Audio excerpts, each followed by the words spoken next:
नमस्कार दोस्तों, mock test channel में आप सभी का स्वागत है। आज के इस चैप्टर में हम आपके साथ डिस्कस करने जा रहे हैं एप्लीकेशंस ऑफ लाइफ इंश्योरेंस। इसमें 3 मेन पॉइंट्स हैं जिसको हम इस चैप्टर में कवर करेंगे। Keyman insurance, mortgage redemption insurance और मैरिड वुमेन प्रॉपर्टी एक्ट। ये तीनों ही जो है आपके एग्ज़ाम पर्पस में काफ़ी इंपॉर्टेंट सब्जेक्ट्स हैं, तो आइए डिस्कस करते हैं। इसमें सबसे पहले हम डिस्कस करेंगे कीमैन इंश्योरेंस। पहले ही आपको बता दूं कि कीमैन इंश्योरेंस एक पर्सनल लाइफ इंश्योरेंस नहीं होता है। ये जो इंश्योरेंस है नॉर्मली कंपनी लेती है अपने की मेंबर्स के लिए। अब किसी भी कंपनी के लिए उनके की मेंबर्स कौन होते हैं, जैसे कि chief executive officer, chief operational officer या फिर ऐसा कोई बड़ा अधिकारी जिसकी अगर असमय मृत्यु हो जाए तो कंपनी को बहुत बड़ा लॉस हो सकता है। दोस्तों, आपको बता दूं कि कीमैन इंश्योरेंस का पर्पस कंपनी को होने वाले बड़े घाटे को कंपनसेट करना नहीं होता है। वहीं पे जब भी कोई कंपनी अपने की मेंबर्स का इंश्योरेंस कराती है तो एक राशि तय हो जाता है।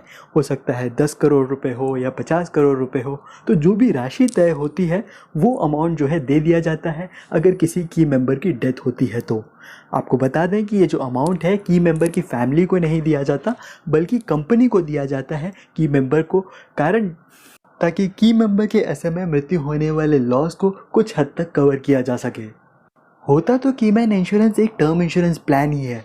वहीं पे जहाँ पे पर्सनल लेवल पे अगर किसी को टर्म प्लान दिया जाता है तो उसकी इनकम को देखा जाता है, उसके बाद डिसाइड किया जाता है कि कितना मैक्सिमम हम उन्हें इंश्योरेंस कवर दे सकते हैं।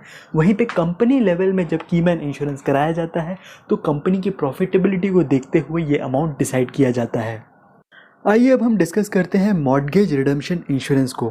मॉर्टगेज इंश्योरेंस को मैंने पिछले चैप्टर्स में भी कवर किया था, बट फिर भी मैं आपके साथ एक और बार कवर कर लेता हूँ। इसी का दूसरा नाम है लोन प्रोटेक्टर पॉलिसी। यानी कि जब भी आप कोई होम लोन लेते हैं, मान लेते हैं 25 लाख का आपने होम लोन लिया है, तो उसी समय आपको एक टर्म इंश्योरेंस करा दिया जाता है 25 लाख का।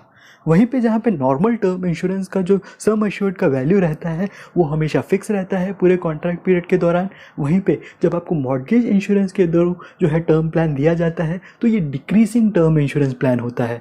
यानी कि जैसे जैसे आप इसकी किस्त भरते रहते हैं लोन की, आपका जो टर्म इंश्योरेंस का कवर है वो कम होता चला जाता है। और यही कारण है कि डिक्रीजिंग टर्म इंश्योरेंस के जो प्रीमियम्स होते हैं वो नॉर्मल टर्म इंश्योरेंस के कंपैरिजन में काफ़ी कम होते हैं, क्योंकि जो सम एश्योर्ड का जो वैल्यू है वो साल भर साल घटता चला जाता है। वहीं आपको बता दें कि जिस किसी ने भी लोन लिया है उसकी अगर असमय मृत्यु हो जाए तो लाइफ इंश्योरेंस कंपनी जो है बैंक को बचा हुआ पैसा दे देती है, जिससे कि फैमिली के ऊपर कोई दबाव नहीं पड़ता। आइए दोस्तों, अब हम आते हैं मेरे पर्सनल फेवरेट टॉपिक में, जिसका नाम है मैरिड वुमेन प्रॉपर्टी एक्ट या फिर MWP। MWP एक्ट जो है एक्चुअली 1874 का लॉ है, जहाँ पे सेक्शन 6 में क्लियरली बताया गया है कि जो भी लाइफ इंश्योरेंस के आए हुए बेनिफिट्स हैं, स्पेशली डेथ बेनिफिट, उसका हक जो है डायरेक्टली वाइफ और उनके बच्चों को हो। वहीं दोस्तों, MWP एक्ट के तहत पॉलिसी लेना काफ़ी आसान है। जब भी आप पॉलिसी लेते हैं तो उसके फॉर्म के साथ MWP का फॉर्म भी फिल करना रहता है। इसका मतलब आगे जाके भले ही आपने जो है बहुत सारे कर्ज बैंक से लिए हों या फिर अपने रिलेटिव से लिए हों, कहीं पे अगर डेथ बेनिफिट का अमाउंट आता है तो उसमें किसी का भी हक नहीं होता आपकी वाइफ और आपके बच्चों के अलावा।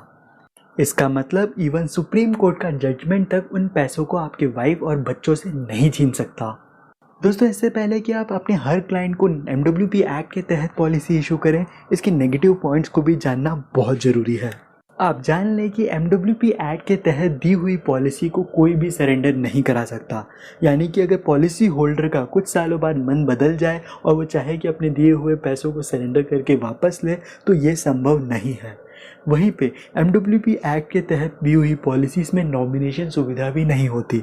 यानी आगे जाके अगर उनका मन किया कि अपने माता पिता को भी नॉमिनी जैसे नियुक्त करें तो ये पॉसिबल नहीं है। डेथ क्लेम पे पूरा का पूरा जो अमाउंट है वो वाइफ और बच्चों को मिलता है। MWP एक्ट मेरा फेवरेट टॉपिक इसलिए है क्योंकि इसमें सबके ओपिनियंस अलग होते हैं।